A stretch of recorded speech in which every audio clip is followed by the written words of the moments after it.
돈도 없으면서 어딘 우리 집안이랑 결혼하려고. 서울 구로구 디지털 단지역 근처 출퇴근 인파로 가득한 좁은 골목길. 이곳에 30년 넘게 자리를 지킨 낡은 분식집이 있었다. 김희순 씨가 운영하는 이 분식집은 근처 중소기업 직원들의 아침과 점심을 책임지는 유일한 안식처였다. 벽지는 누렇게 바랬고 테이블은 기름때로 번들거렸지만 그래도 이곳의 오뎅 국물 한 그릇은 차가운 도시에서 유일하게 따뜻한 위안이었다. 강은주는 매일 아침 7시 반 정확히 같은 시각에 이 분식집 문을 열었다. 28살의 그녀는 근처 소형 회계법인에서 말단 사무직으로 일했다. 월급은 180만 원. 월세 50만 원을 내고 나면 손에 남는 돈은 고작 130만 원이었다. 교통비, 식비, 통신비를 빼면 저축은 꿈도 꾸지 못했다. 그녀의 아침은 항상 똑같았다. 1,000원짜리 떡볶이 한 접시와 500원짜리 오뎅 2개. 합계 2,000원으로 하루를 시작하는 게 그녀의 루틴이었다. 점심도 비슷했다. 가끔은 라면에 공기밥을 말아먹고 가끔은 김밥 한 줄로 때웠다. 저녁은 아예 굶거나 편의점 삼각김밥 하나로 해결했다. 그런 은주를 매일같이 지켜보던 남자가 있었다. 박민수 31살. 근처 중견 제조업체에서 영업팀 과장으로 일하는 그는 은주보다 30분 일찍 출근하는 부지런한 직장인이었다. 그는 항상 같은 자리, 창가 구석 테이블에 앉아 커피와 토스트로 아침을 해결했다. 그리고 자연스럽게 매일 같은 시간에 들어오는 은주의 모습을 보게 됐다. 처음엔 그저 눈에 익은 얼굴이었다. 그런데 어느 날부터인가 민수는 은주의 표정을 읽기 시작했다. 그녀가 피곤한 날은 떡볶이를 천천히 먹었고 힘든 날은 오뎅 국물을 후루룩 마시며 한숨을 쉬었다. 가끔은 핸드폰을 보며 미소 짓기도 했고 가끔은 창밖을 멍하니 바라보기도 했다. 민수는 그런 은주가 궁금해졌다. 어떤 사람일까? 무슨 일을 할까? 왜 매일 똑같은 메뉴를 먹을까? 그러던 어느 날 비가 억수같이 쏟아지는 5월의 어느 저녁이었다. 은주는 우산도 없이 비를 맞으며 분식집 처마 밑에서 비가 그치기를 기다리고 있었다. 회사에서 갑작스럽게 야근이 생겨 밤 9시가 넘어서야 퇴근했는데 아침에 말단은 일기예보만 믿고 우산을 두고 나온 것이 후회됐다. 그녀는 젖은 블라우스를 손으로 쥐어짜며 발을 동동 굴렀다. 택시를 타기엔 돈이 아까웠고 버스 정류장까지 가려면 최소 10분은 비를 맞아야 했다. 바로 그때였다. 누군가 그녀의 머리 위로 우산을 펼쳐 들었다. 고개를 들어보니 민수였다. 그는 아무 말 없이 우산을 건네며 자신은 재킷으로 머리를 가리고 빗속으로 뛰어나갔다. 은주는 얼떨결에 우산을 받아들었고 빗속으로 사라지는 그의 뒷모습을 멍하니 바라봤다. 가슴이 두근거렸다. 이 차가운 도시에서 아무도 자신을 돌아보지 않는 이 각박한 세상에서 누군가 자신을 위해 우산을 내어준다는 게 믿기지 않았다. 다음 날 아침 은주는 세탁한 우산을 들고 분식집에 일찍 나갔다. 민수는 이미 자리에 앉아 커피를 마시고 있었다. 은주가 다가가 우산을 돌려주며 고맙다는 인사를 건넸다. 민수는 환하게 웃으며 괜찮다고 다음에 커피 한 잔 사라고 농담처럼 말했다. 그 말이 정말 농담이 아니라는 걸 은주는 일주일 뒤에 알게 됐다. 민수가 먼저 말을 걸어온 것이다. 매일 같은 시간에 만나니까 서로 인사라도 하자고 어색하지 않냐고 물었다. 그렇게 둘은 매일 아침 짧은 인사를 나누기 시작했다. 날씨 이야기, 주말 이야기, 회사 이야기. 별것 아닌 대화였지만 은주에게는 하루 중 가장 행복한 시간이었다. 그리고 한 달이 지났을 때 민수가 용기를 내어 물었다. 저녁 식사 한번 같이 하지 않겠냐고. 은주는 얼굴이 빨개지며 고개를 끄덕였다. 그날 저녁 둘은 역 근처 작은 한정식집에서 만났다. 민수는 정갈한 셔츠 차림이었고 은주는 평소 입지 않던 원피스를 입고 나왔다. 어색한 침묵이 흘렀지만 곧 대화가 터져 나왔다. 민수는 대학 졸업 후 이 회사에서 7년째 일하고 있다고 했고 은주는 고등학교 졸업 후 바로 취직해서 10년 가까이 일해왔다고 했다. 민수는 은주의 손을 보며 말했다. 고생이 많았겠다고. 손이 거칠다고 하지만 예쁘다고. 은주는 그 말에 눈물이 핑 돌았다. 지금껏 누구도 자신의 고생을 알아봐 주지 않았다. 부모님도 친구들도 회사 사람들도.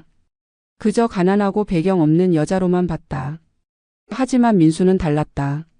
그는 은주를 있는 그대로 봐주었다. 그날 밤부터 둘의 사랑은 시작됐다. 주말마다 만나 한강을 걸었고 저렴한 영화관에서 영화를 봤고 길거리 포장마차에서 소주를 마셨다. 돈은 없었지만 행복했다. 민수는 은주에게 말했다. 언젠가 자신이 더 승진하면 은주를 위해 작은 집이라도 마련하고 싶다고. 은주는 그런 민수의 말을 믿었다. 그는 진심이었고 따뜻했고 자신을 사랑했다. 1년이 지났을 때 민수가 무릎을 꿇었다. 반지도 없었고 호텔도 아니었다. 그저 한강 둔치 벤치 위에서였다. 하지만 은주는 울먹이며 고개를 끄덕였다. 그렇게 둘은 약혼했다. 세상에서 가장 가난하지만 가장 진실한 약혼이었다. 약혼 후 은주와 민수는 결혼 준비에 돌입했다. 하지만 현실은 생각보다 훨씬 가혹했다. 둘 다 부모님의 도움을 받을 수 없는 처지였다. 은주의 부모님은 지방의 낡은 다세대 주택에서 근근히 생계를 이어가고 있었다. 아버지는 10년 전 사업 실패 후 일용직으로 전전하고 있었고 어머니는 식당에서 설거지 일을 하며 생활비를 벌었다. 은주에게는 오빠가 한 명 있었는데 그마저도 빚에 쪼들려 연락이 끊긴 지 오래였다. 은주는 고등학교 졸업 후 곧바로 서울로 올라와 홀로 생계를 꾸려왔다. 부모님께 손 벌리는 건 상상도 할 수 없었다. 민수의 상황도 나을 게 없었다. 민수의 아버지는 15년 전 교통사고로 세상을 떠났고 어머니 장미라는 혼자 민수를 키웠다. 강남구 대치동에 작은 오피스텔을 소유하고 있었지만 그것도 대출이 절반 이상 껴있는 상태였다. 장미라는 예전에 작은 의류 도매업을 했었지만 경기 침체로 사업이 기울어 몇 년 전 정리했다. 지금은 그 오피스텔 월세로 근근히 살아가고 있었다. 그녀는 외아들 민수가 좋은 대학을 나와 대기업에 취직하길 바랐지만 민수는 지방 사립대를 나와 중견기업에 들어갔다. 그래도 과장까지 승진했으니 나름 괜찮은 편이었지만 장미란의 눈에는 아들이 아직 한참 부족해 보였다. 은주와 민수는 각자의 적금을 털어 전세금을 마련하기로 했다. 은주가 모은 돈이 1,500만 원, 민수가 모은 돈이 2,000만 원. 합쳐봐야 3,500만 원이었다. 서울에서 이 돈으로 얻을 수 있는 집은 구로구나 금천구 반지 아니면 옥탑방이 전부였다. 둘은 주말마다 부동산을 돌아다녔다. 하지만 볼 때마다 한숨만 나왔다. 곰팡이가 가득한 반지하, 계단을 5층이나 올라가야 하는 옥탑방, 화장실도 제대로 없는 고시원 같은 원룸. 그래도 은주는 긍정적이었다. 처음에는 좁아도 괜찮다고 나중에 돈을 더 모아서 이사 가면 된다고 말했다. 민수도 고개를 끄덕였다. 그렇게 둘은 금천구 시흥동의 한 빌라 반지하를 계약했다. 보증금 3천만 원에 월세 10만 원. 햇빛도 잘 안 들고 습기가 차는 곳이었지만 그래도 둘만의 보금자리였다. 계약서에 도장을 찍는 순간 은주는 눈물이 났다. 이제 정말 민수와 가정을 꾸리는구나.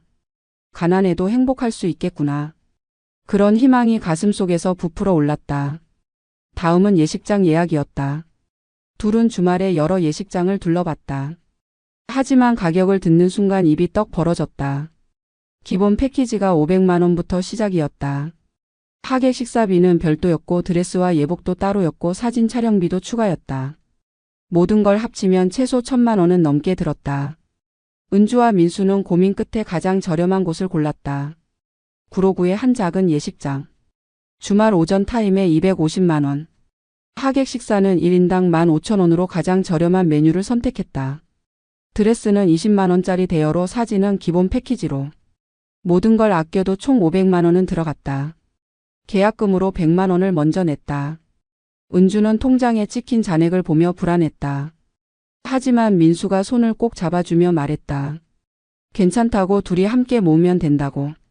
은주는 고개를 끄덕였다. 그렇게 결혼 날짜도 잡혔다. 석 달 뒤 11월 첫째 주 토요일 오전 11시. 은주는 매일 밤 침대에 누워 그날을 상상했다. 하얀 드레스를 입고 민수와 손을 잡고 걷는 모습. 하객들의 축하 박수 소리. 민수의 따뜻한 품. 상상만으로도 가슴이 벅찼다. 하지만 그 모든 꿈이 산산조각 날 줄은 은주는 전혀 몰랐다. 어느 날 저녁 민수에게서 전화가 왔다. 목소리가 떨리고 있었다. 은주는 무슨 일이냐고 물었다. 민수는 한참을 침묵하더니 말했다. 어머니가 만나고 싶어 한다고. 은주에 대해 알고 싶어 한다고. 은주는 가슴이 철렁 내려앉았다. 민수는 아직 어머니에게 제대로 은주를 소개하지 않았다. 그저 회사 동료 소개로 만난 여자와 결혼하겠다고만 말했을 뿐이었다. 장미라는 아들의 결혼 소식을 듣고 처음엔 기뻐했다. 하지만 곧 궁금증이 생겼다. 그 여자가 어떤 집안 출신인지, 어떤 학력을 가졌는지, 부모님은 어떤 분들인지. 민수는 얼버무리며 대답했지만 장미라는 눈치가 빨랐다. 아들이 뭔가 숨기고 있다는 걸 직감했다. 그래서 직접 만나보겠다고 한 것이었다. 은주는 두려웠다. 자신의 초라한 배경이, 가난한 집안이, 고졸 학력이 드러나는 게 두려웠다. 하지만 피할 수는 없었다. 민수와 결혼하려면 장미란을 만나야 했다. 다음 주 일요일 은주는 떨리는 마음으로 대치동의 한 카페로 향했다. 민수와 함께였다. 카페에 들어서자 장미란이 이미 앉아 있었다. 50대 중반의 여자. 파마한 머리에 명품 가방을 옆에 두고 손에는 금반지가 여러 개 끼어 있었다. 은주는 긴장한 채 인사를 했다. 장미란은 차갑게 은주를 후려봤다. 이마트에서 산 듯한 저렴한 원피스, 다른 구두, 손톱에 매니큐어도 안 한 거친 손. 장미란의 눈빛이 순식간에 차갑게 식었다. 대화는 신문처럼 진행됐다.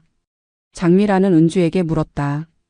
부모님은 뭐 하시는지, 어디 사는지, 학교는 어디 나왔는지, 형제는 몇 명인지. 은주는 떨리는 목소리로 하나하나 대답했다. 부모님은 지방에서 일용직과 식당 일을 하신다고, 자신은 고등학교 졸업 후 바로 취직했다고, 오빠가 한 명 있지만 연락이 끊겼다고. 장미란의 표정이 일그러졌다. 그녀는 더 이상 말을 하지 않았다. 그저 차가운 시선으로 은주를 바라볼 뿐이었다. 은주는 온몸이 얼어붙는 것 같았다. 카페를 나선 후 민수는 은주를 안심시키려 했다. 괜찮다고, 어머니가 곧 이해하실 거라고. 하지만 은주는 알고 있었다. 장미란의 눈빛 속에 자신을 향한 경멸과 거부가 가득했다는 걸. 그리고 이틀 뒤 민수에게서 전화가 왔다. 목소리는 완전히 무너져 있었다. 장미란이 결혼을 반대한다고 했다. 은주 같은 여자와는 절대 결혼할 수 없다고, 자기 아들 인생을 망칠 순 없다고 했다. 은주는 전화기를 든 채 그 자리에서 얼어붙었다. 세상이 무너지는 소리가 들렸다. 장미란은 아들 민수를 자신의 오피스텔로 불렀다. 민수가 현관문을 열고 들어서자 어머니는 소파에 앉아 차가운 표정으로 그를 바라보고 있었다. 탁자 위에는 서류 몇 장이 놓여 있었다. 민수는 불길한 예감에 손이 떨렸다. 장미란은 서류를 민수 앞으로 밀어냈다. 그것은 은주의 가족 신상에 관한 조사 보고서였다. 사설 흥신소에 의뢰해서 받은 자료였다. 은주 아버지의 파산 기록, 어머니의 낮은 소득 수준, 오빠의 신용불량 이력까지 낱낱이 적혀 있었다. 심지어 은주가 살고 있는 원룸의 월세 금액, 은주의 통장 잔고까지 조사되어 있었다. 민수는 충격의 말을 잇지 못했다. 어머니가 이렇게까지 할 줄은 몰랐다. 장미란은 냉정하게 말했다.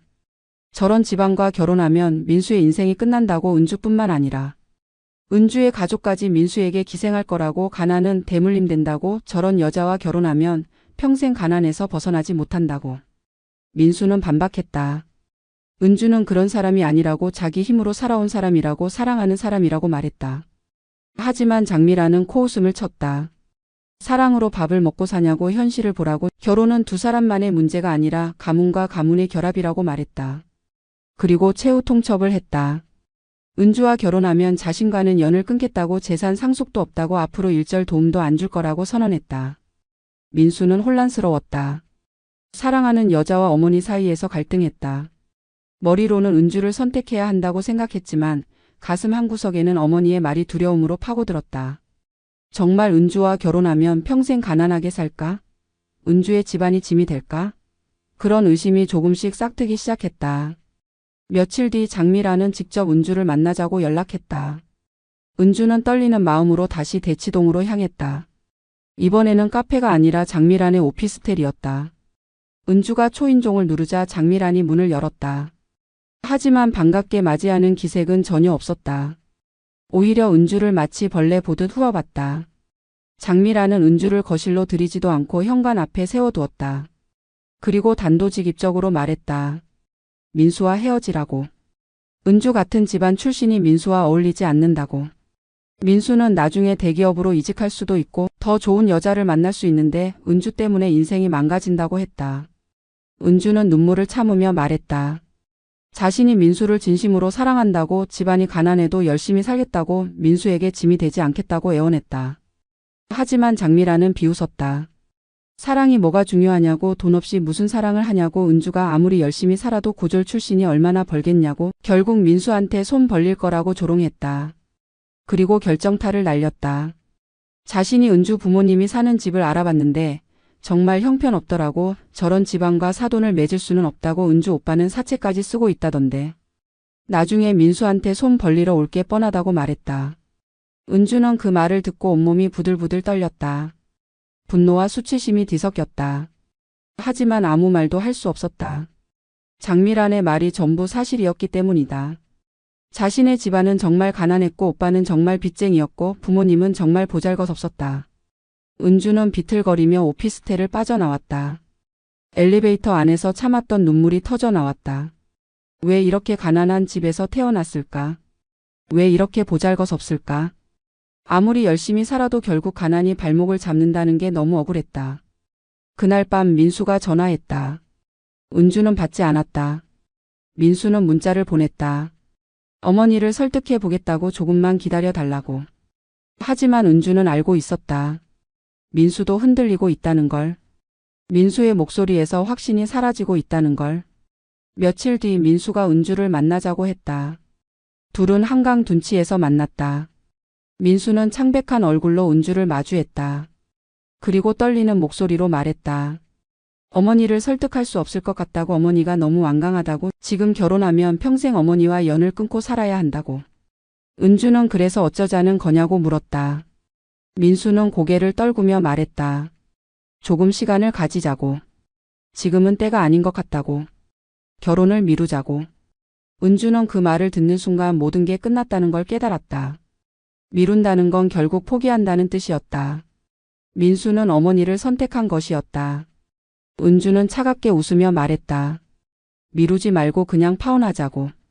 민수는 당황하며 그건 아니라고 변명했지만 은주는 더 이상 듣고 싶지 않았다. 그녀는 돌아서서 걸어갔다. 민수가 뒤에서 불렀지만 돌아보지 않았다. 그날 밤 은주는 혼자 원룸에 앉아 웨딩드레스 사진을 바라봤다. 예식장에서 찍었던 드레스 피팅 사진. 환하게 웃고 있는 자신의 모습이 너무 순진해 보였다. 은주는 사진을 찢어버렸다. 그리고 소리 내어 울었다. 예식장 계약금 100만 원은 환불받지 못했다. 드레스 예약금 20만 원도 날렸다. 전세금으로 냈던 3천만 원은 위약금을 떼고 2,800만 원만 돌려받았다. 은주는 1년 넘게 모았던 돈이 한순간에 증발하는 걸 지켜봤다. 더 참담한 건 주변의 시선이었다. 회사 사람들이 수군거렸다. 결혼한다고 난리치더니 파혼됐대. 남자 집안에서 반대했대. 역시 집안 차이가 중요하지. 은주는 그 말들을 들으며 출근했다. 점심시간엔 혼자 화장실 칸에 숨어 울었다. 밤에는 소주를 마시며 멍하니 천장을 바라봤다. 이게 인생이구나. 아무리 사랑해도 아무리 노력해도 결국 가난이 모든 걸 짓밟는구나. 그런 생각이 머릿속을 맴돌았다. 하지만 은주는 한 달이 지나고 나서 눈물을 멈췄다. 더 이상 울지 않기로 결심했다. 대신 다른 감정이 자리 잡았다. 분노와 복수심. 언젠가 저 사람들 눈앞에 당당히 서겠다는 결심. 가난하다고 무시당했던 그날을 평생 잊지 않겠다고 다짐했다. 은주는 파혼 후 완전히 달라진 사람이 됐다. 예전에 순진하고 소극적이던 모습은 사라졌다. 그녀는 매일 새벽 5시에 일어나 조깅을 했다. 몸을 단련하고 정신을 무장하기 위해서였다. 회사에서도 달라졌다. 예전엔 시키는 일만 하던 말단 사원이었지만 이제는 적극적으로 업무를 찾아 나섰다. 야근도 마다하지 않았고 주말에도 회사에 나와 일했다. 상사들은 은주의 변화를 눈여겨봤다. 반년 만에 은주는 대리로 승진했다. 월급도 230만 원으로 올랐다. 하지만 은주는 이 정도로 만족하지 않았다. 회계법인 사무직으로는 절대 부자가 될 수 없다는 걸 알았다. 그녀는 밤마다 도서관에 가서 책을 읽었다. 자수성가한 사람들의 자서전, 창업 관련 서적, 경영학 서적. 손에 잡히는 대로 읽어댔다. 그러던 중 은주는 한 가지 사실을 깨달았다. 지금 시대는 친환경이 대세라는 것. 플라스틱 사용 규제가 강화되고 친환경 포장재에 대한 수요가 폭발적으로 증가하고 있다는 것. 은주는 여기서 기회를 봤다. 하지만 문제는 자본이었다. 창업 자금이 한 푼도 없었다. 은주는 낮에는 회사에서 일하고 밤에는 편의점 아르바이트를 시작했다. 하루 4시간씩 밤 10시부터 새벽 2시까지 일했다. 집에 돌아오면 새벽 3시. 씻고 자면 4시. 그리고 5시에 다시 일어나 조깅하고 출근 준비를 했다. 하루 수면 시간은 겨우 2~3시간. 주말에는 대형마트에서 시식 판매 알바를 했다. 이렇게 1년을 버텼다. 은주의 몸은 비틀거렸지만 정신만은 또렷했다. 통장 잔고가 조금씩 늘어나는 걸 보며 희망을 느꼈다. 1년 뒤 은주는 1,000만 원을 모았다. 회사 월급과 알바비를 한 푼도 쓰지 않고 모두 저축한 결과였다. 식사는 회사 구내식당과 편의점 도시락으로 때웠다. 옷은 1년 내내 같은 옷만 돌려 입었다. 화장품도 최소한만 샀다. 교통비를 아끼려고 출퇴근은 무조건 걸었다. 편도 5km, 왕복 10km를 매일 걸었다. 은주의 구두는 금방 닳았지만 새 구두를 살 돈이 아까워 깔창만 교체하며 신었다. 1,000만 원으로는 부족했다. 은주는 더 큰 돈이 필요했다. 그래서 과감한 결정을 내렸다. 회사를 그만두고 창업에 올인하기로 한 것이다. 상사들은 말렸다. 안정적인 직장을 버리고 무슨 창업이냐고, 실패하면 어쩌려고 하냐고 물었다. 하지만 은주는 이미 결심한 상태였다. 실패해도 상관없었다. 지금보다 더 밑바닥으로 떨어질 순 없었다. 은주는 퇴직금 300만 원을 받아 1,000만 원에 보탰다. 총 1,300만 원. 이 돈으로 사업을 시작해야 했다. 은주는 먼저 친환경 포장재 시장을 철저히 조사했다. 기존 업체들의 제품 가격, 유통 구조를 분석했다. 그리고 빈틈을 찾았다. 기존 제품들은 대부분 대기업에서 만들어 가격이 비쌌다. 중소기업이나 자영업자들은 비싼 가격 때문에 친환경 포장재를 쓰고 싶어도 못 쓰는 경우가 많았다. 은주는 여기에 집중했다. 저렴하면서도 품질 좋은 친환경 포장재를 만들어 중소기업과 자영업자들에게 공급하는 것. 그게 은주의 전략이었다. 문제는 제조 시설이었다. 공장을 세울 돈은 당연히 없었다. 은주는 중국의 OEM 업체를 수소문했다. 인터넷으로 몇 달간 검색하고 이메일을 수십 통 보내고 국제 전화를 수없이 걸었다. 그러다 저장성의 한 작은 공장을 찾았다. 최소 주문 수량만 맞추면 은주가 디자인한 대로 제품을 만들어줄 수 있다고 했다. 은주는 남은 돈을 모두 털어 첫 샘플을 주문했다. 그리고 기다렸다. 한 달 뒤 샘플이 도착했다. 은주는 떨리는 손으로 박스를 뜯었다. 생분해성 비닐봉투, 종이 포장재, 친환경 테이프. 품질은 생각보다 괜찮았다. 은주는 이 샘플을 들고 직접 거리로 나섰다. 구로 디지털 단지의 중소기업들을 일일이 방문했다. 하루에 50곳씩 방문했다. 대부분 문전박대를 당했다. 경비실에서 쫓겨나기 일쑤였고 접수처에서 명함도 안 받고 돌려보내는 경우가 태반이었다. 하지만 은주는 포기하지 않았다. 100곳을 돌면 한두 곳은 관심을 보였다. 은주는 그 한두 곳을 절대 놓치지 않았다. 가격을 최대한 낮췄다. 기존 제품보다 20% 싸게 제시했다. 대신 품질은 절대 타협하지 않았다. 그렇게 첫 계약을 따냈다. 작은 화장품 회사였다. 주문량은 많지 않았지만 은주에게는 첫 발걸음이었다. 은주는 그 돈으로 바로 다음 물량을 주문했다. 그리고 또다시 영업에 나섰다. 석 달 뒤 은주는 10곳의 거래처를 확보했다. 아직 돈을 많이 벌지는 못했지만 적어도 생활비는 나왔다. 은주는 좁은 원룸에서 혼자 일했다. 사무실도 직원도 없었다. 주문이 들어오면 은주가 직접 중국 공장에 연락하고 물건이 도착하면 은주가 직접 배송했다. 허리가 끊어질 것 같았지만 참았다. 눈물이 나올 때도 많았지만 삼켰다. 은주의 손은 거칠어지고 상처투성이가 됐다. 박스를 나르다 손톱이 부러지기도 했고 테이프 칼에 베이기도 했다. 하지만 은주는 멈추지 않았다. 매일 밤 은주는 노트에 숫자를 적었다. 매출, 원가, 이익, 그리고 목표 금액. 10년 안에 억대 자산가가 되겠다는 목표. 그 목표를 이루는 날 장미랑과 민수 앞에 당당히 서겠다는 다짐. 그게 은주를 지탱하는 유일한 힘이었다. 은주의 사업은 서서히 궤도에 올랐다. 2년째가 되자 거래처가 30곳으로 늘었다. 매출도 월 3천만 원까지 올라왔다. 하지만 이익은 많지 않았다. 원가와 배송비, 통관 비용을 빼면 손에 남는 돈은 한 달에 200만 원 정도였다. 그래도 은주는 만족했다. 회사 다닐 때보다 훨씬 많이 벌었으니까. 하지만 문제가 생겼다. 혼자서는 더 이상 감당할 수 없는 상황이 온 것이다. 주물량이 늘면서 배송과 고객 응대가 벅차기 시작했다. 은주는 하루에 16시간씩 일했지만 시간이 모자랐다.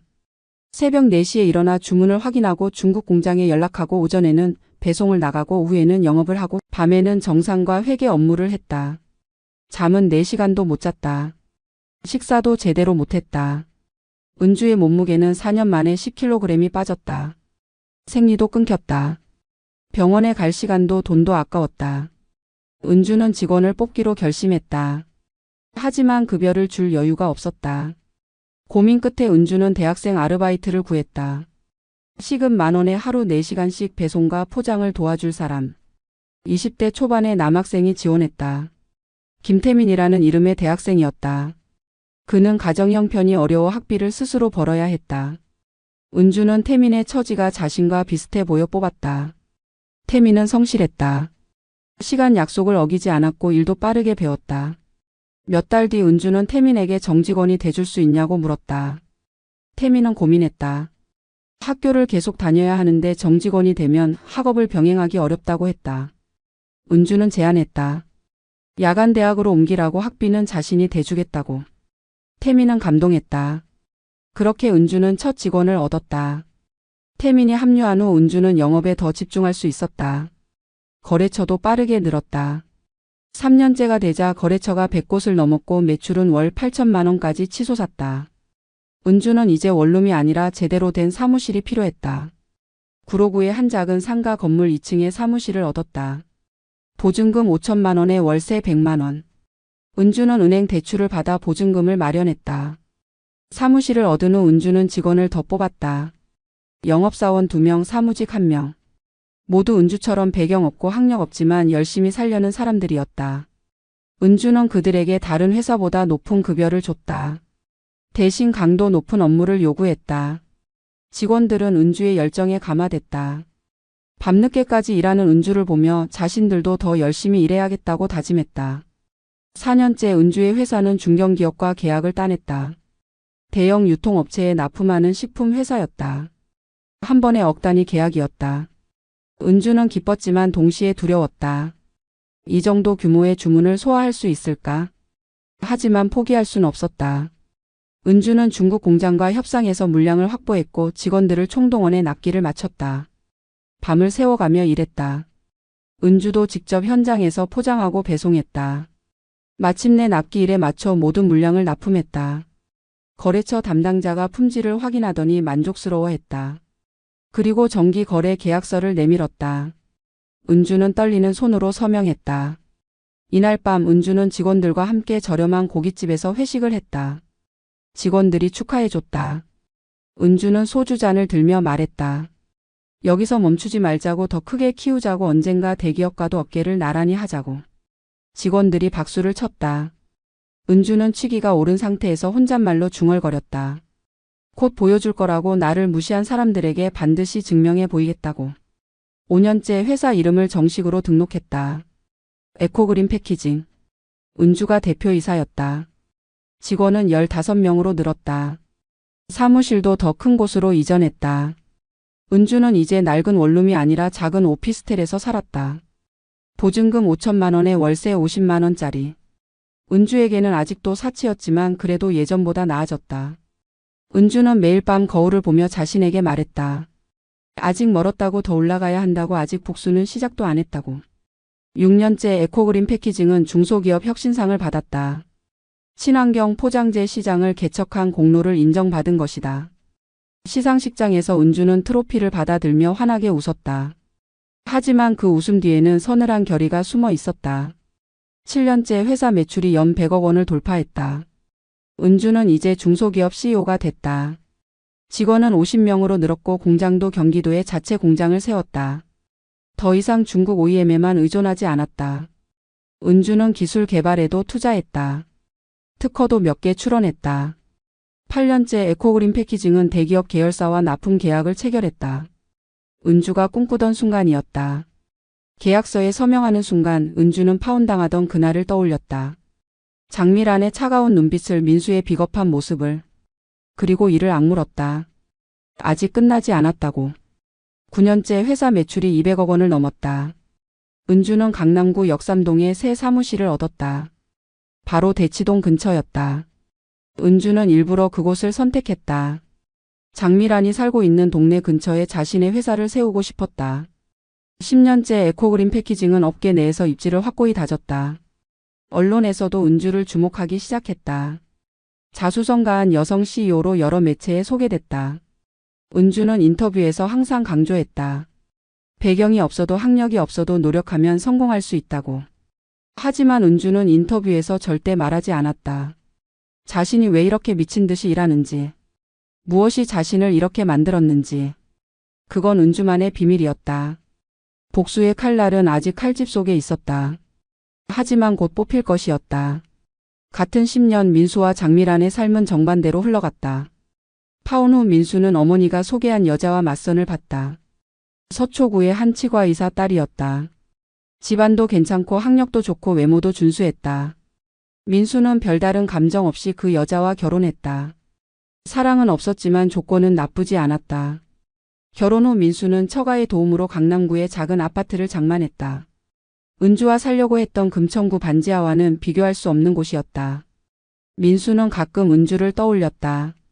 그녀는 지금 어떻게 살고 있을까? 행복할까? 하지만 곧 그 생각을 지웠다. 이미 끝난 일이었다. 민수의 회사 생활은 평범했다. 과장에서 차장으로 승진했지만 그 이상은 오르지 못했다. 능력이 부족한 건 아니었지만 특출나지도 않았다. 그저 평범한 월급쟁이였다. 장미라는 아들이 결혼하고 손자를 낳자 만족스러워했다. 자신의 선택이 옳았다고 믿었다. 은주 같은 여자와 결혼했으면 민수 인생이 망가졌을 거라고 확신했다. 하지만 5년째부터 균열이 생기기 시작했다. 장미란이 소유한 대치동 오피스텔의 월세 수입이 줄어들기 시작한 것이다. 건물이 낡아가면서 세입자 구하기가 어려워졌다. 공실이 늘었고 월세를 깎아줘야 했다. 설상가상으로 건물 관리비와 재산세가 올랐다. 장미란의 수입은 점점 줄었다. 7년째 장미란은 생활비가 부족해지기 시작했다. 예전에는 월세 수입만으로도 충분했는데 이제는 빠듯했다. 장미란은 민수에게 손을 벌렸다. 민수는 매달 100만 원씩 어머니에게 송금했다.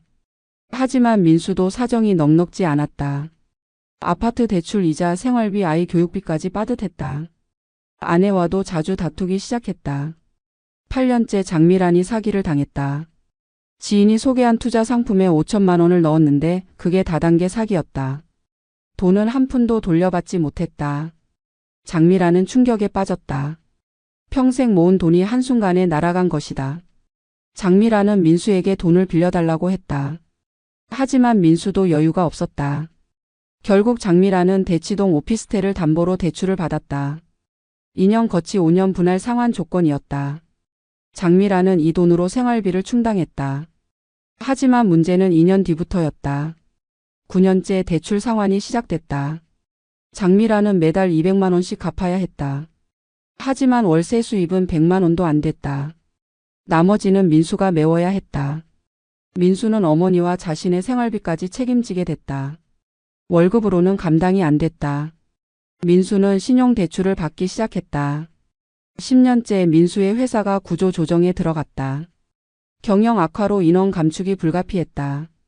민수는 명예퇴직 대상자 명단에 올랐다. 회사는 위로금으로 3천만 원을 제시했다. 민수는 선택의 여지가 없었다. 명예퇴직을 수용했다. 민수는 퇴직금으로 빚을 일부 갚았지만 여전히 억 단위 빚이 남아 있었다. 재취업도 쉽지 않았다. 40대 중반의 나이에 적당한 일자리를 구하기 어려웠다. 민수는 작은 무역회사에 취직했지만 월급은 절반으로 줄었다. 장미란은 더 이상 버틸 수 없었다. 대출 이자조차 갚기 어려워졌다. 결국 대치동 오피스텔이 경매로 넘어갔다. 20년 넘게 지켜온 유일한 재산이 한순간에 사라졌다. 장미란은 민수 집으로 들어가 살게 됐다. 며느리의 눈치를 보며 작은 방 한 칸에 몸을 웅크렸다. 예전에 당당하던 모습은 온데간데 없었다. 민수는 어머니를 보며 괴로워했다. 자신 때문에 어머니가 이렇게 됐다는 죄책감이 들었다. 하지만 더 큰 괴로움은 따로 있었다. 은주가 생각났다. 만약 은주와 결혼했다면 어땠을까? 은주는 자신을 진심으로 사랑했다. 가난해도 함께 행복하게 살 수 있었을 것이다. 하지만 이제 와서 후회해도 소용없었다. 민수는 매일 밤 소주를 마시며 잠들었다. 10년 뒤 서울 코엑스에서 친환경 산업 박람회가 열렸다. 에코그린 패키징도 부스를 차렸다. 은주는 직원들과 함께 부스를 준비했다. 회사 규모가 커진 만큼 부스도 화려했다. 대형 LED 스크린에 회사 홍보 영상이 흘러나왔고 신제품 샘플들이 깔끔하게 진열됐다. 은주는 검은색 정장에 하이힐을 신고 있었다. 10년 전의 초라한 모습은 찾아볼 수 없었다. 머리는 단정하게 묶었고 화장은 절제되었지만 세련됐다. 무엇보다 눈빛이 달랐다. 예전에 순진하고 겁 많던 눈빛 대신 차갑고 날카로운 눈빛이 자리 잡고 있었다. 박람회 첫날 오후 은주는 부스 앞에서 거래처 관계자들과 명함을 주고받고 있었다. 바로 그때 멀리서 익숙한 얼굴이 눈에 들어왔다. 은주는 순간 숨이 멎었다. 박민수였다. 민수는 낡은 정장을 입고 박람회장을 돌아다니고 있었다. 손에는 여러 업체의 카탈로그와 명함이 들려 있었다. 얼굴은 10년 전보다 훨씬 초췌했다. 머리숱도 줄었고 뱃살이 나왔으며 어깨는 축 처져 있었다. 예전에 당당하던 모습은 사라지고 지친 중년 남자의 모습만 남아 있었다. 민수도 은주의 부스를 발견했다. 에코그린 패키징이라는 회사 이름을 보고 관심이 생겨 다가왔다. 부스 앞에 서서 제품 설명 자료를 집어들었다. 바로 그 순간 민수와 은주의 시선이 마주쳤다. 민수는 순간 얼어붙었다. 눈앞에 서 있는 여자가 은주라는 걸 알아보는데 몇 초가 걸렸다. 너무 달라져 있었기 때문이다. 민수의 입이 벌어졌다. 은주는 표정 하나 변하지 않았다. 차갑게 민수를 바라볼 뿐이었다. 민수가 떨리는 목소리로 말을 걸었다. 오랜만이라고 정말 은주가 맞냐고 여기서 일하냐고 물었다. 은주는 명함 한 장을 꺼내 민수에게 건넸다. 명함에는 이렇게 적혀 있었다. 에코그린 패키징 대표이사 강은주. 민수는 명함을 받아 들고 멍하니 바라봤다. 대표이사? 은주가? 믿을 수 없었다. 10년 전 그 가난하고 초라하던 여자가 이제 회사 대표가 됐다고? 민수는 말을 더듬으며 축하한다고 정말 대단하다고 어떻게 이렇게 됐냐고 물었다. 은주는 냉정하게 대답했다. 그냥 열심히 살았다고. 그리고 민수에게 물었다. 지금 무슨 일을 하느냐고. 민수는 창피함에 얼굴이 붉어졌다. 작은 무역회사에 다닌다고 요즘 회사 사정이 안 좋아서 새로운 거래처를 찾고 있다고 말했다. 은주는 고개를 끄덕이며 차갑게 말했다. 관심 있으면 거래 제안서를 보내라고. 이메일 주소는 명함에 있다고. 그리고 돌아서서 다른 고객에게로 갔다. 민수는 그 자리에 서서 은주의 뒷모습을 멍하니 바라봤다. 가슴이 답답했다. 예전에 자신이 버린 여자가 이제 자신보다 훨씬 높은 곳에 서 있었다. 민수는 박람회장을 나와 근처 카페에 앉았다. 손이 떨렸다. 커피를 마시며 은주의 명함을 계속 들여다봤다. 대표이사. 그 글자가 눈에 박혔다. 민수는 핸드폰을 꺼내 에코그린 패키징을 검색했다. 회사 홈페이지가 나왔다. 직원 수 50명, 연매출 200억 원. 업계에서 떠오르는 중견기업으로 소개되고 있었다. 민수는 한숨을 쉬었다. 자신은 10년 동안 뭘 했을까? 회사에서 잘리고 빚에 쪼들리고 어머니 눈치 보고. 은주는 10년 동안 이렇게 성공했는데. 민수는 씁쓸한 마음으로 집으로 돌아갔다. 집에 도착하니 어머니 장미란이 거실 소파에 앉아 TV를 보고 있었다. 민수는 어머니에게 말했다. 오늘 박람회에서 은주를 만났다고. 장미란은 고개를 돌리며 물었다. 누구? 은주? 그 여자? 민수는 고개를 끄덕이며 말했다. 은주가 이제 회사 대표가 됐다고. 꽤 큰 회사라고. 장미란은 코웃음을 쳤다. 뭐? 그 가난뱅이가? 무슨 회사? 사기치는 거 아니야? 민수는 아니라고 제대로 된 회사라고 설명했다. 장미란의 표정이 굳었다. 뭔가 찜찜한 기분이 들었다. 그날 밤 장미란은 잠을 이루지 못했다. 은주. 그 이름이 머릿속을 맴돌았다. 10년 전 자신이 쫓아낸 그 여자. 그 여자가 성공했다고? 장미란은 불안했다. 자신의 선택이 틀렸던 건 아닐까? 은주와 민수를 갈라놓은 게 실수였던 건 아닐까? 하지만 곧 고개를 저었다. 아니야. 그때는 어쩔 수 없었어. 그 여자 집안이 너무 형편없었잖아. 나는 아들을 위해 한 일이야. 장미라는 스스로를 위로하며 잠들려 했다. 하지만 눈은 감기지 않았다. 민수는 며칠 뒤 회사에서 상사에게 불려갔다. 상사는 심각한 표정으로 말했다. 회사 상황이 정말 안 좋다고. 다음 달부터 월급을 삭감해야 할 것 같다고. 민수는 충격을 받았다. 지금도 빠듯한데 월급까지 깎이면 어떻게 살란 말인가. 민수는 상사에게 물었다. 다른 방법은 없냐고. 상사는 한숨을 쉬며 말했다. 새로운 거래처를 확보하면 모를까. 지금 회사에 납품할 곳이 절실하다고. 민수는 그날 밤 고민했다. 새로운 거래처. 그리고 머릿속에 은주가 떠올랐다. 에코그린 패키징. 은주의 회사. 민수는 갈등했다. 은주에게 거래를 요청한다는 게 자존심 상하는 일이었다. 하지만 다른 방법이 없었다. 민수는 결국 이메일을 썼다. 에코그린 패키징의 제품에 관심이 있다고. 자신의 회사와 거래 가능성을 논의하고 싶다고. 최대한 공손하게 썼다. 이틀 뒤 답장이 왔다. 은주의 비서였다. 대표님께서 직접 미팅을 하고 싶다고 하니 시간을 정해서 방문하라고 했다. 민수는 떨리는 손으로 날짜를 잡았다. 다음 주 수요일 오후 2시. 민수는 미팅 날까지 긴장했다. 은주를 다시 만난다는 게 두렵기도 하고 기대되기도 했다. 어떤 이야기를 나누게 될까? 은주는 자신을 어떻게 대할까? 미팅 당일 민수는 가장 좋은 정장을 입고 역삼동의 에코그린 패키징 본사로 향했다. 건물에 도착하니 깔끔한 유리 건물이었다. 15층짜리 건물의 7층부터 9층까지가 에코그린 패키징이었다. 민수는 리셉션에서 방문 목적을 말했다. 직원이 안내해서 8층 회의실로 갔다. 회의실은 넓고 현대적이었다. 큰 창문으로 강남 거리가 내려다 보였다. 민수는 창가에 서서 밖을 바라봤다.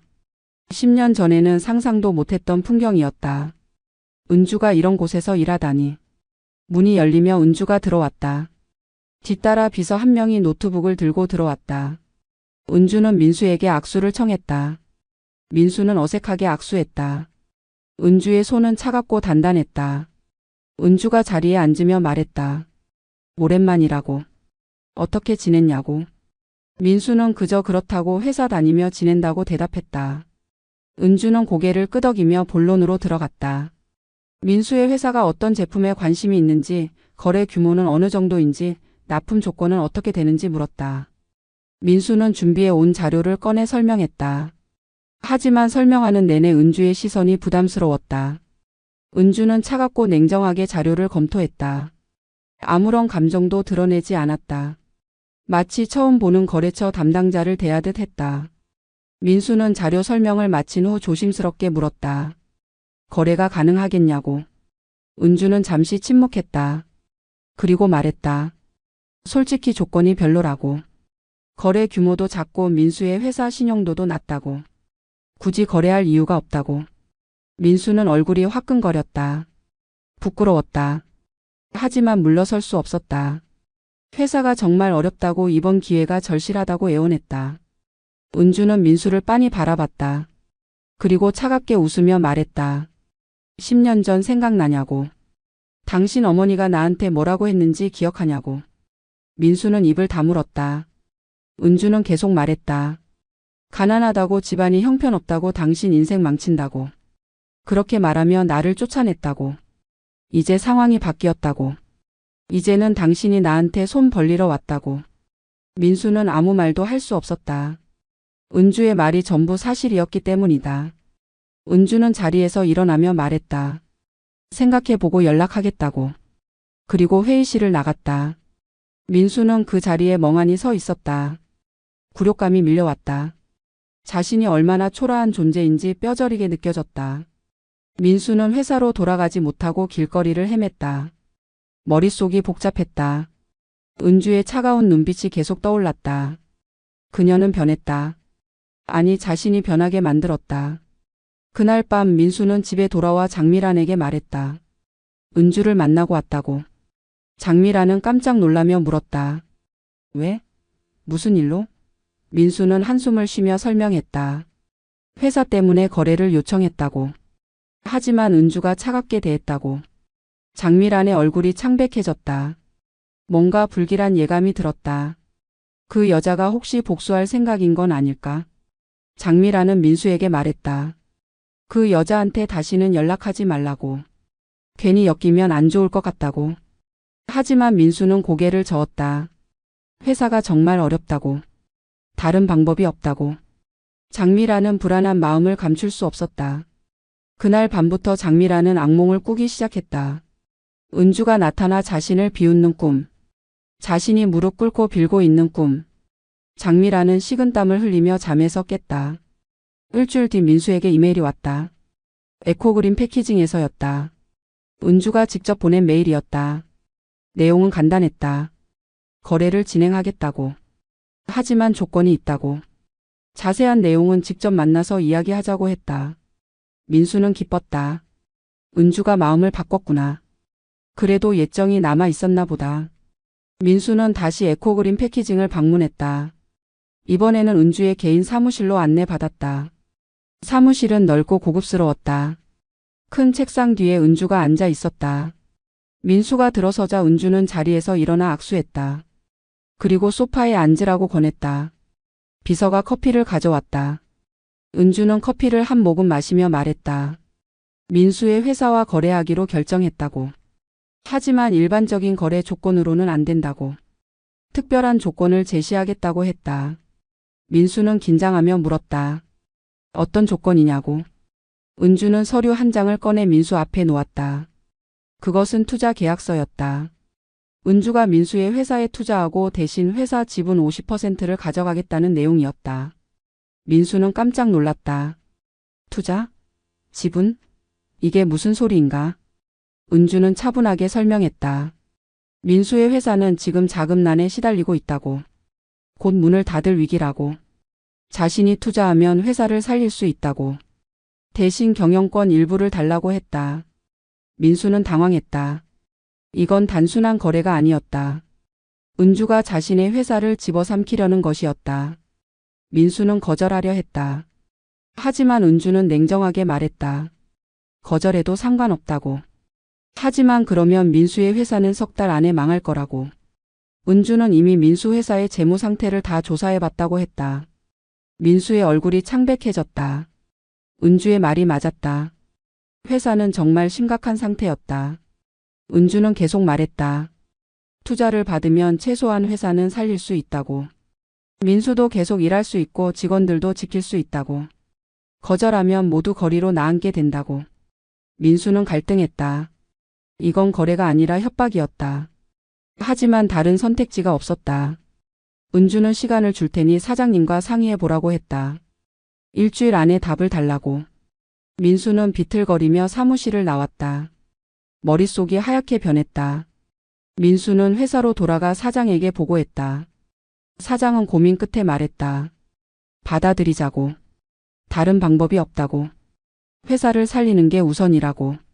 민수는 무거운 마음으로 고개를 끄덕였다. 며칠 뒤 민수는 은주에게 연락했다. 투자를 받아들이겠다고. 은주는 만족스러운 목소리로 대답했다. 좋은 선택이라고. 계약서를 준비하겠다고. 일주일 뒤 계약식이 열렸다. 에코그린 패키징 회의실에서였다. 민수와 사장 그리고 은주와 변호사가 참석했다. 계약서에는 투자금 30억 원, 지분 50% 양도, 경영권 공동 행사 등의 내용이 적혀 있었다. 민수는 떨리는 손으로 서명했다. 사장도 서명했다. 은주는 차분하게 서명했다. 그리고 악수를 청했다. 민수는 은주의 손을 잡았다. 차갑고 단단한 손이었다. 은주는 미소 지으며 말했다. 앞으로 잘 부탁한다고. 회사를 함께 키워보자고. 하지만 그 미소는 온기가 없었다. 마치 승리를 확신한 장군의 미소 같았다. 민수는 계약서를 들고 회사로 돌아왔다. 직원들은 환호했다. 회사가 살았다고. 투자를 받았다고. 하지만 민수는 기쁘지 않았다.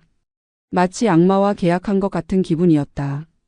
그날 밤 민수는 어머니에게 말했다. 은주의 회사로부터 투자를 받았다고. 장미라는 충격을 받았다. 뭐라고? 그 여자가 투자를? 민수는 고개를 끄덕이며 설명했다. 회사 지분 절반을 넘겨줬다고. 이제 은주가 공동 경영자라고. 장미란의 얼굴이 일그러졌다. 이건 복수다. 그 여자가 우리한테 복수하는 거다. 장미란은 두려움에 떨었다. 은주가 앞으로 무엇을 할지 알 수 없었다. 민수도 불안했지만 어쩔 수 없었다. 이미 계약은 끝났다. 투자 계약 후 은주는 본격적으로 민수 회사의 경영에 관여하기 시작했다. 첫 번째 조치는 재무 구조 개선이었다. 은주는 회계 전문가를 파견해서 회사 장부를 샅샅이 뒤졌다. 불필요한 지출을 찾아내 삭감했고 비효율적인 인력을 정리했다. 민수는 은주의 방식이 너무 냉혹하다고 생각했다. 오래 함께한 직원들을 그렇게 쉽게 자를 수 있냐고 항의했다. 하지만 은주는 차갑게 대답했다. 회사를 살리려면 어쩔 수 없다고. 감상에 젖어서는 사업을 할 수 없다고. 민수는 아무 말도 할 수 없었다. 은주의 말이 옳았기 때문이다. 두 번째 조치는 영업망 재편이었다. 은주는 에코그린 패키징의 거래처를 민수 회사에 연결해줬다. 덕분에 주문량이 급증했다. 회사는 숨통이 트이기 시작했다. 직원들은 은주를 구세주처럼 여겼다. 하지만 민수는 복잡한 심정이었다. 회사는 살아났지만 자신의 입지는 점점 줄어들고 있었다. 석 달 뒤 은주는 임시 주주총회를 소집했다. 안건은 이사진 재편이었다. 은주는 자신이 추천하는 사람들을 이사로 선임하자고 제안했다. 지분 50%를 가진 은주의 제안을 막을 방법은 없었다. 결국 이사진 절반이 은주 사람들로 채워졌다. 민수의 발언권은 더욱 약해졌다. 6개월 뒤 은주는 사장에게 제안했다. 은퇴하고 고문으로 남으라고. 후한 퇴직금을 주겠다고. 사장은 고민 끝에 받아들였다. 나이도 많고 더 이상 경영할 체력이 없었다. 사장이 물러나자 은주는 자신이 직접 대표이사에 올랐다. 민수는 부사장이 됐다. 명목상 2인자였지만 실권은 전혀 없었다. 모든 결정은 은주가 내렸다. 민수는 그저 은주의 지시를 따르는 직원에 불과했다. 1년 뒤 회사는 완전히 달라져 있었다. 매출은 3배로 늘었고 직원도 2배로 증가했다. 회사 이름도 바뀌었다. 에코그린 트레이딩. 은주가 지은 이름이었다. 민수는 회사가 성장하는 걸 지켜보며 씁쓸해했다. 자신이 10년 넘게 지킨 회사가 이제 은주의 것이 됐다. 어느 날 은주가 민수를 불렀다. 사무실로 오라고 했다. 민수는 긴장하며 은주의 사무실로 갔다. 은주는 서류 한 장을 내밀었다. 그것은 지분 매각 계약서였다. 은주가 민수와 전 사장이 가진 나머지 지분 50%를 모두 사겠다는 내용이었다. 가격은 시가보다 프리미엄을 얹은 금액이었다. 민수는 어안이 벙벙했다. 이건 회사를 완전히 넘기라는 소리였다. 은주는 설명했다. 이게 모두를 위한 최선이라고. 민수는 경영 능력이 없다고. 회사는 전문 경영인이 맡아야 한다고. 민수에게는 충분한 보상을 주겠다고. 민수는 분노했다. 이건 강탈이라고 자신의 회사를 빼앗으려는 거라고 소리쳤다. 은주는 차갑게 웃으며 말했다. 당신 회사? 이미 당신 회사가 아니라고. 지분 50%는 이미 내 거고 나머지도 곧 내 거라고.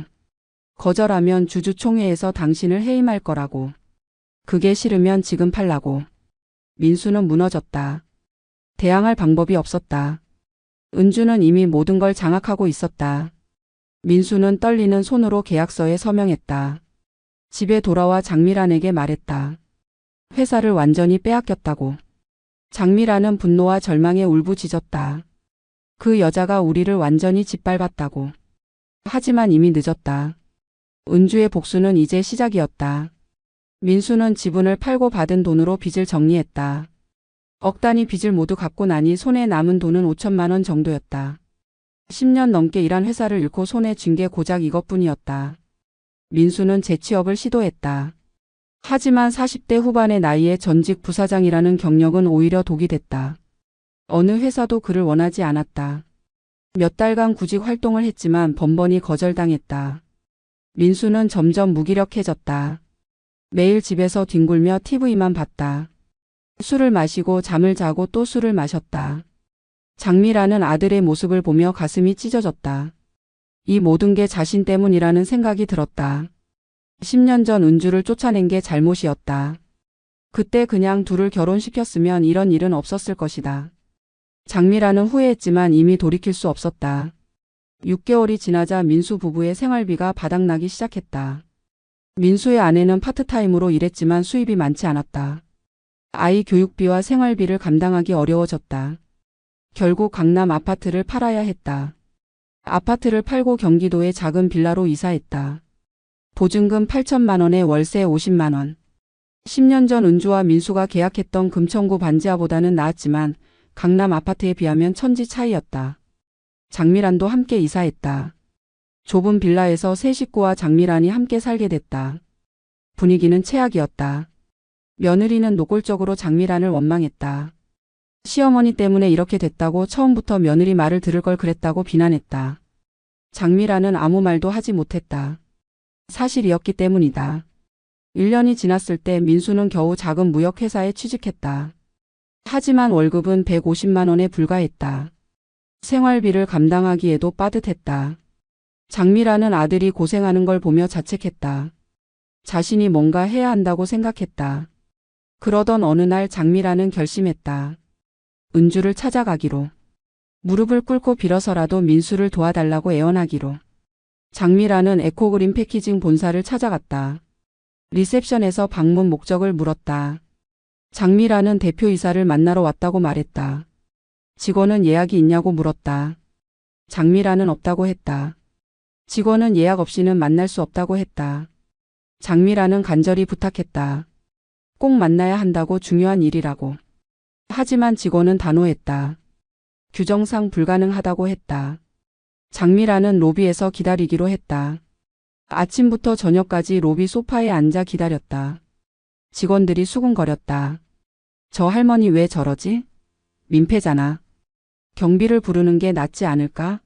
장미란은 사람들의 시선을 견디며 버텼다. 저녁 7시가 되자 은주가 퇴근하며 로비를 지나갔다. 장미란은 벌떡 일어나 은주 앞을 막아섰다. 은주는 장미란을 보고 잠시 멈췄다. 10년 만의 재회였다. 장미란은 예전의 당당한 모습이 아니었다. 머리는 백발이 됐고 주름이 깊게 패였으며 옷차림도 초라했다. 은주는 무표정하게 장미란을 바라봤다. 장미란은 떨리는 목소리로 말했다. 잠깐만 시간을 내달라고, 할 말이 있다고. 은주는 잠시 생각하더니 고개를 끄덕였다. 따라오라고 했다. 둘은 근처 카페로 갔다. 10년 전 장미란이 은주를 불렀던 그 카페였다. 은주는 일부러 그곳을 선택했다. 장미란도 그 사실을 알아차렸다. 가슴이 철렁 내려앉았다. 카페에 앉아 은주는 차가운 눈으로 장미란을 바라보며 물었다. 무슨 일이냐고. 장미란은 한참을 말을 잇지 못하다가 겨우 입을 열었다. 민수를 도와달라고. 민수가 지금 정말 힘들다고. 일자리도 변변치 않고 생활도 어렵다고. 제발 한 번만 봐달라고 애원했다. 은주는 커피를 한 모금 마시며 냉정하게 대답했다. 왜 자신이 민수를 도와야 하냐고. 민수는 이미 남이라고. 아무 관계도 아니라고. 장미란은 눈물을 흘리며 빌었다. 자신이 잘못했다고, 10년 전에 너무 심하게 대한 것 같다고 용서해 달라고 했다. 은주는 비웃으며 말했다. 용서? 지금 용서를 바라는 거냐고. 10년 전 이 자리에서 저한테 뭐라고 했는지 기억하냐고. 가난은 죄라고 했다고. 내 집안이 형편없다고 했다고. 민수 인생 망친다고 했다고. 장미란은 고개를 숙였다. 변명할 수 없었다. 은주는 계속 말했다. 지금 당신 처지는 어떤가요? 10년 전 저보다 더 비참하지 않나요? 재산도 날리고 집도 잃고 아들은 백수나 다름없고. 이제 와서 저한테 손 벌리러 왔나요? 장미란은 눈물을 닦으며 고개를 숙여 빌었다. 제발 민수만이라도 살려달라고. 자신은 어떻게 되든 상관없으니 민수만 도와달라고. 은주는 자리에서 일어서며 차갑게 말했다. 10년 전에도 말씀드렸어야 했는데. 저도 사람입니다. 무시당하면 아픕니다. 그 아픔을 10년 동안 간직하고 살았어요.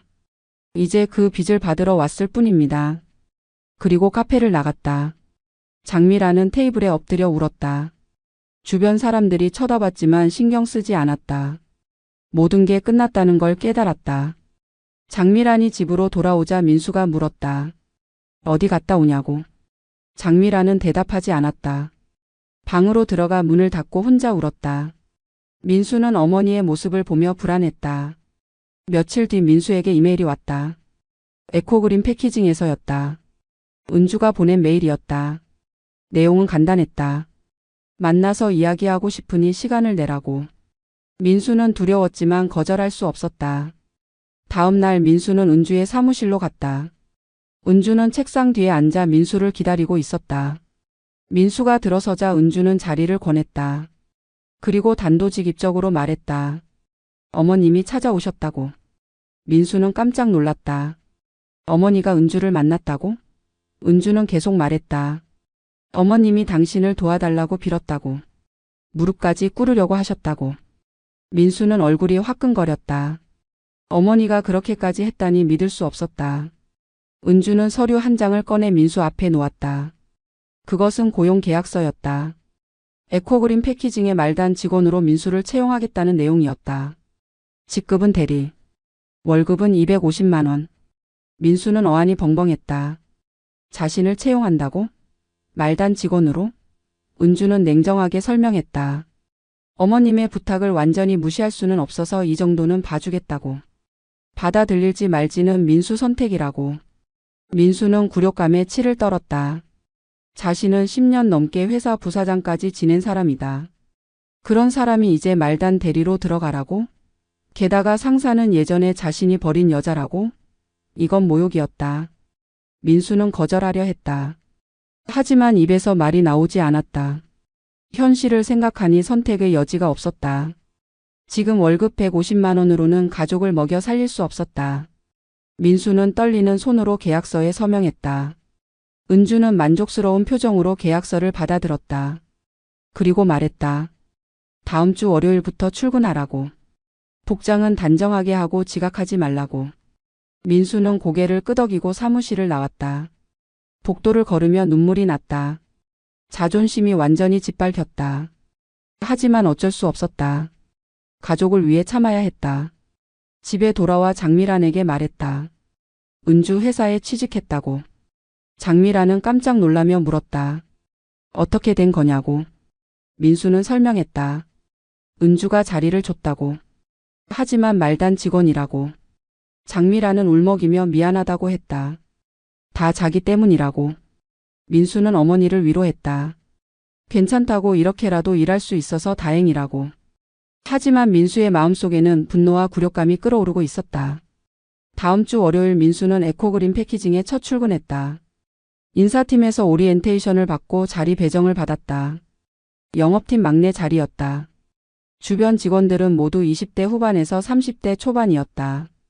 민수보다 한참 어렸다. 그들은 민수를 신기하게 쳐다봤다. 나이가 꽤 있는데 왜 신입으로 들어왔을까? 민수는 어색하게 인사했다. 팀장이 민수를 소개했다. 오늘부터 함께 일할 박민수 대리라고. 잘 챙겨달라고 부탁했다. 직원들이 박수를 쳤다. 민수는 쓴 웃음을 지었다. 점심시간 민수는 회사 구내식당에서 혼자 식사했다. 다른 직원들은 무리지어 떠들며 밥을 먹었지만 민수는 낄 곳이 없었다. 식사를 마치고 자리로 돌아오는데 복도에서 은주와 마주쳤다. 은주는 직원들과 함께 걸어가고 있었다. 민수는 본능적으로 고개를 숙여 인사했다. 대표님 안녕하십니까? 은주는 잠깐 멈춰 서서 민수를 보며 고개를 끄덕였다. 그리고 아무 말 없이 지나갔다. 민수는 그 순간 완전히 무너진 기분이었다. 예전에 자신이 사랑했던 여자에게 고개를 숙여 인사하는 자신의 모습이 너무 비참했다. 민수의 회사 생활은 지옥이었다. 나이는 40대 후반인데 신입 대리로 일해야 했다. 젊은 팀장에게 지시를 받고 후배들에게 업무를 배워야 했다. 처음에는 직원들이 나이를 존중해서 조심스럽게 대했다. 하지만 시간이 지나면서 점점 편하게 대하기 시작했다. 민수가 업무를 제대로 못하면 짜증을 냈고 실수하면 대놓고 지적했다. 민수는 참았다. 월급을 받아야 했기 때문이다. 석 달쯤 지났을 때 팀 회식이 있었다. 민수도 참석했다. 술자리에서 후배들이 민수에게 물었다. 나이도 있는데 왜 이제 신입으로 들어왔냐고. 민수는 얼버무렸다. 그냥 새로운 도전을 하고 싶어서라고. 하지만 후배들은 눈치챘다. 뭔가 사정이 있구나. 아마 전 직장에서 잘렸나 보다. 민수는 그들의 시선을 견디며 술을 마셨다. 어느 날 은주가 전 직원 회의를 소집했다. 분기 실적 발표였다. 은주는 단상에 서서 회사의 성과를 설명했다. 매출 증가율, 수익률, 신규 거래처 확보 현황. 모두 긍정적인 수치였다. 직원들이 박수를 쳤다. 은주는 이 모든 게 직원들의 노력 덕분이라고 치하했다. 그리고 우수 직원을 발표했다. 영업팀의 젊은 여직원이 호명됐다. 그녀는 민수보다 10살 이상 어렸지만 실적이 뛰어났다. 은주는 직접 상패를 수여했다. 민수는 뒷자리에 앉아 그 모습을 지켜봤다. 자신은 이 회사에서 투명인간 같은 존재였다. 아무도 주목하지 않았고 아무도 기대하지 않았다. 6개월쯤 지났을 때 민수는 출장을 가게 됐다. 지방의 한 거래처를 방문하는 일이었다. 팀장과 함께 출장을 갔다. 거래처에서 상담을 마치고 돌아오는 길 팀장이 민수에게 물었다. 혹시 대표님과 아는 사이냐고. 민수는 깜짝 놀랐다. 왜 그런 질문을 하냐고 물었다. 팀장은 말했다. 대표님이 가끔 민수를 신경 쓰는 것 같다고. 다른 신입들에 비해 유독 민수에게 관심이 있는 것 같다고. 민수는 부인했다. 전혀 아는 사이가 아니라고. 팀장은 고개를 갸웃거렸지만 더 이상 묻지 않았다. 사실 은주는 민수를 지켜보고 있었다. 민수가 어떻게 일하는지, 어떻게 적응하는지, 얼마나 굴욕을 견디는지. 은주는 CCTV 영상을 통해, 인사팀 보고를 통해 민수의 모든 것을 알고 있었다. 은주는 만족스러웠다. 민수가 고통받는 모습을 보는 게 통쾌했다. 10년 전 자신이 받았던 고통을 민수도 느끼고 있었다. 1년이 지났을 때 민수는 완전히 지쳐 있었다. 매일 아침 출근길이 두려웠다. 은주의 얼굴을 마주치는 게 고통스러웠다. 후배들에게 고개 숙이는 게 수치스러웠다. 하지만 그만둘 수 없었다. 다른 갈 곳이 없었다. 민수는 점점 무기력해졌다. 집에 돌아와도 말이 없었다. 식사도 제대로 하지 않았다. 장미라는 아들의 모습을 보며 가슴이 찢어졌다. 이 모든 게 자신 때문이었다. 장미라는 매일 밤 악몽을 꿨다.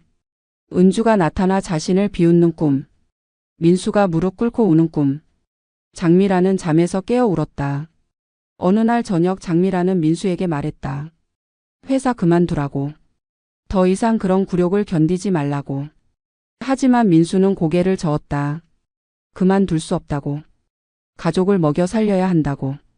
장미라는 울먹이며 말했다. 차라리 다 같이 죽는 게 낫겠다고. 이렇게 사느니 죽는 게 나을 것 같다고. 민수는 어머니를 꽉 껴안으며 말했다. 그런 소리 하지 말라고. 곧 좋아질 거라고. 하지만 민수도 알고 있었다. 아무것도 좋아지지 않을 거라는 걸. 은주의 복수는 끝나지 않았다. 2년이 지났다. 민수는 여전히 에코그린 패키징에서 일하고 있었다. 대리에서 과장으로 승진했다. 하지만 여전히 말단이었다. 나이는 이제 50을 바라보고 있었다. 백발이 늘었고 허리도 자주 아팠다. 장미라는 더 늙었다. 거동도 불편해졌고 기억력도 떨어졌다. 민수의 아내는 남편의 처지를 한탄하며 살았다. 아이는 대학생이 됐지만 학비를 댈 형편이 안 돼 장학금과 학자금 대출로 버티고 있었다. 어느 날 은주가 민수를 불렀다. 사무실로 오라고 했다. 민수는 긴장하며 사무실로 갔다. 은주는 창가에 서서 밖을 바라보고 있었다. 민수가 들어서자 은주는 돌아서서 민수를 바라봤다. 오랜만에 둘만의 대화였다. 은주는 민수에게 앉으라고 권했다. 그리고 물었다. 2년 동안 어땠냐고. 힘들었냐고. 민수는 솔직하게 대답했다. 지옥 같았다고. 매일이 굴욕이었다고. 하지만 가족을 위해 견뎠다고. 은주는 고개를 끄덕였다. 그리고 말했다. 이제 알겠냐고. 10년 전 자신이 얼마나 고통스러웠는지. 민수는 고개를 숙였다. 알겠다고. 정말 미안하다고. 그때 자신이 너무 비겁했다고. 은주를 지키지 못한 게 평생 후회라고 말했다. 은주는 창밖을 바라보며 말했다. 10년 동안 복수만 생각하며 살았다고. 당신들이 무릎 꿇는 모습을 보고 싶었다고. 그래서 미친 듯이 일했다고. 성공해서 당신들을 짓밟고 싶었다고. 민수는 아무 말도 하지 못했다. 은주는 계속 말했다. 하지만 막상 복수를 하고 나니 허무하다고. 당신이 고통받는 걸 봐도 기쁘지 않다고. 오히려 자신도 점점 괴물이 되어 가는 것 같다고. 민수는 고개를 들어 은주를 바라봤다. 은주의 눈에 눈물이 맺혀 있었다. 은주는 눈물을 닦으며 말했다. 이제 그만하고 싶다고. 더 이상 복수하고 싶지 않다고. 당신을 괴롭히는 것도 어머님을 괴롭히는 것도 이제 그만하고 싶다고. 민수는 놀랐다. 은주가 변했다는 걸 느꼈다. 은주는 서류 한 장을 꺼내 민수에게 건넸다. 그것은 퇴직금 계산서였다. 민수에게 5천만 원의 특별 퇴직금을 주겠다는 내용이었다. 은주는 설명했다. 이 돈으로 새 출발을 하라고. 더 이상 이 회사에 있지 않아도 된다고. 자유롭게 살라고. 민수는 떨리는 손으로 서류를 받아들었다. 눈물이 났다. 고맙다고 정말 고맙다고 말했다. 은주는 쓸쓸하게 웃으며 말했다. 고마워하지 말라고. 이건 용서가 아니라고. 그냥 자신이 지친 거라고. 더 이상 미워하며 살고 싶지 않은 거라고.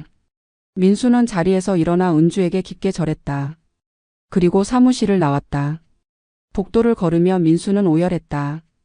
해방감과 죄책감이 동시에 밀려왔다. 민수는 집에 돌아와 장미란과 아내에게 말했다. 회사를 그만둔다고. 퇴직금을 받았다고. 장미란은 깜짝 놀라며 물었다. 왜? 잘린 거냐고. 민수는 고개를 저으며 설명했다. 은주가 보내줬다고. 퇴직금까지 줬다고. 장미란은 믿을 수 없다는 표정이었다. 그 여자가? 왜? 민수는 말했다. 은주도 이제 지친 것 같다고. 더 이상 복수하고 싶지 않은 것 같다고. 장미란은 그 자리에 주저앉아 울었다. 12년 만에 처음으로 마음이 조금 가벼워진 기분이었다. 며칠 뒤 장미란은 에코그린 패키징을 찾아갔다. 이번에는 은주가 만나줬다. 둘은 다시 그 카페에서 마주 앉았다. 장미란은 떨리는 목소리로 말했다. 고맙다고. 민수를 보내줘서 고맙다고. 은주는 차를 마시며 대답했다. 고마워할 필요 없다고. 그냥 자신도 이제 놓아주고 싶은 거라고. 장미란은 눈물을 흘리며 말했다. 12년 전 일이 정말 후회된다고. 그때 당신을 쫓아낸 게 인생 최대의 실수였다고. 당신이 얼마나 좋은 사람인지 그때는 몰랐다고. 은주는 씁쓸하게 웃으며 말했다. 이제 와서 그런 말 해봐야 소용없다고. 이미 다 지나간 일이라고. 장미란은 고개를 숙이며 용서를 빌었다. 평생 죄책감을 안고 살겠다고. 은주는 한숨을 쉬며 말했다. 용서한다거나 용서 안 한다거나 그런 말은 하고 싶지 않다고. 그냥 이제 각자의 길을 가자고. 더 이상 서로 얽히지 말자고. 장미란은 고개를 끄덕이며 자리에서 일어났다. 나가면서 마지막으로 물었다. 행복하냐고. 은주는 잠시 침묵하다가 대답했다. 모르겠다고. 성공은 했지만 행복한지는 모르겠다고. 장미란은 쓸쓸하게 웃으며 말했다. 우리 모두 불행하게 됐네요. 그리고 카페를 나갔다. 은주는 홀로 남아 창밖을 바라봤다. 복수는 끝났다. 하지만 가슴속은 여전히 텅 비어 있었다. 승리의 기쁨도 용서의 평화도 느껴지지 않았다. 그저 피로만 밀려왔다. 민수는 퇴직금 5천만 원으로 작은 사업을 시작했다. 친환경 제품 온라인 판매였다. 에코그린 패키징에서 배운 지식을 활용했다. 규모는 작았지만 나름대로 안정적이었다. 한 달에 300만 원 정도 수입이 생겼다. 민수 가족은 경기도 빌라에서 계속 살았다. 더 좋은 집으로 이사할 형편은 안 됐지만 최소한 빚은 없었다. 아이는 대학을 졸업하고 취직했다. 장미란은 건강이 나빠져 요양병원에 입원했다. 민수는 주말마다 어머니를 찾아갔다. 장미란은 침대에 누워 천장을 바라보며 중얼거렸다. 내가 욕심을 안 부렸으면 모두가 행복했을 텐데. 민수는 어머니의 손을 잡아주며 위로했다. 이제 다 지나간 일이라고. 은주는 여전히 에코그린 패키징을 경영하고 있었다. 회사는 계속 성장해서 이제 업계 선두 기업이 됐다. 직원은 200명을 넘었고 연 매출은 1,000억 원을 돌파했다. 은주는 성공한 여성 기업인으로 여러 매체에 소개됐다. 강연 요청도 쏟아졌다. 은주는 강연에서 항상 말했다. 포기하지 않으면 꿈을 이룰 수 있다고. 하지만 정작 은주 자신은 행복하지 않았다. 회사 일만 하다 보니 사생활이 없었다. 결혼도 안 했고 친구도 없었다. 퇴근 후 혼자 넓은 아파트에 돌아와 와인을 마시며 창밖을 바라보는 게 일상이었다. 가끔 민수 생각이 났다. 만약 그때 파혼하지 않고 결혼했다면 어땠을까? 가난해도 행복했을까? 은주는 고개를 저었다. 소용없는 상상이었다. 어느 날 은주는 우연히 거리에서 민수 가족을 봤다. 민수와 아내 그리고 아이가 함께 걷고 있었다. 웃으며 대화하는 모습이 평화로워 보였다. 은주는 멀리서 그 모습을 지켜봤다. 가슴 한구석이 아렸다. 민수는 가난하지만 가족이 있었다. 은주는 부유하지만 혼자였다. 과연 누가 승자일까? 은주는 쓸쓸하게 웃으며 돌아섰다. 그날 밤 은주는 오랜만에 일기를 썼다. 복수는 끝났지만 승리감은 없다고. 민수와 장미란을 무릎 꿇게 했지만 기쁘지 않다고. 오히려 자신이 잃어버린 것들만 보인다고. 사랑, 가족, 따뜻함, 순수함. 은주는 펜을 놓고 창밖을 바라봤다. 강남의 야경이 화려하게 빛났다. 하지만 그 빛은 차갑기만 했다. 은주는 소파에 앉아 12년 전을 떠올렸다. 민수와 처음 만났던 그 분식집. 비 오는 날 우산을 건네주던 민수. 한강 둔치에서 프로포즈를 받던 그날. 모든 게 아득히 멀게 느껴졌다. 은주는 한숨을 쉬며 중얼거렸다. 결국 나는 뭘 얻은 걸까? 돈? 명예? 복수의 쾌감? 하지만 정작 중요한 건 다 잃어버렸다. 사랑하는 사람도 믿을 사람도 마음 편히 웃을 수 있는 순간도. 다음 날 은주는 회사 회의에서 직원들에게 말했다. 회사를 더 키우겠다고. 해외 진출도 하고 상장도 준비하겠다고. 직원들이 박수를 쳤다. 하지만 은주는 알고 있었다. 이 모든 게 공허한 성취일 뿐이라는 걸. 회의가 끝나고 혼자 남은 은주는 창밖을 바라봤다. 저 멀리 구로 디지털 단지 방향이 보였다. 12년 전 자신이 매일 출근하던 곳. 민수를 만났던 그 분식집이 있던 곳. 은주는 문득 그곳에 가보고 싶어졌다. 퇴근 후 은주는 차를 몰고 구로로 향했다. 그 골목은 여전히 거기 있었다. 하지만 분식집은 사라지고 편의점이 들어서 있었다. 은주는 차에서 내려 골목을 걸었다. 추억이 새록새록 떠올랐다. 매일 아침 1,000원짜리 떡볶이를 먹던 자신. 창가에 앉아 자신을 지켜보던 민수. 은주는 눈물이 났다. 그때로 돌아갈 수 있다면 얼마나 좋을까? 가난했지만 순수했던 그때로. 하지만 시간은 되돌릴 수 없었다.